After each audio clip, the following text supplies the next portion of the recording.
قصة ستجعلك تبقى حتى نهاية هذا الفيديو. لا تغير المقطع، لأن ما ستسمعه الآن لن تصدقه أبدا. مرحبا بكم في سكاي فوتبول، حيث نروي لكم اليوم قصة عجيبة.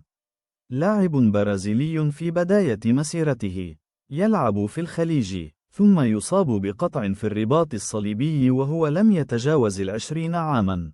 يعني حرفيا مسيرة كتب عليها الفشل قبل أن تبدأ. ولكن من كان يظن أن نفس هذا اللاعب هو الآن نجم مونديال الأندية وهدف أندية إنجلترا، واللاعب الذي هزم بطل أوروبا بالأمس؟ إنه مهاجم بوتافوغو إيغور خيسوس. ولو كان حظك سيئا فصدقني، الإمارات كان حظها أسوأ. استهدفوه بذكاء شديد وهو ابن 18. كانوا يريدون أن يلعب معهم 4 سنوات في شباب الأهلي، وأن يتجنس ويلعب مع المنتخب.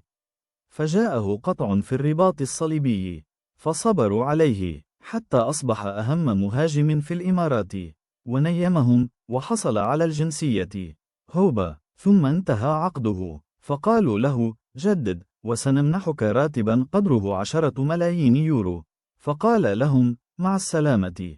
قرر أن يحقق حلمه ويمثل المنتخب البرازيلي، وعاد إلى البرازيل ليلعب مع بوتافوغو الذين يبنون مشروعا كبيرا لكي يفوزوا بالدوري والكأس وكوبا ليبرتادوريس، وليلعب معهم مونديال الأندية.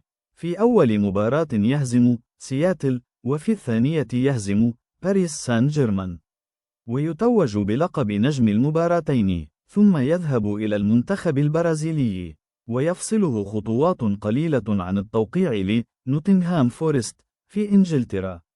تخيل، من بائع سمك مع والده في البرازيل يكسب 20 يورو في اليوم، إلى نجم يصنع المال في الإمارات، وفي سنة واحدة حقق أحلام أي لاعب برازيلي.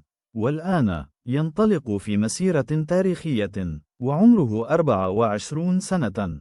بعد أن كاد يدفن في الخليج، أصبح من أهم نجوم البرازيل في العالم. تحول تاريخي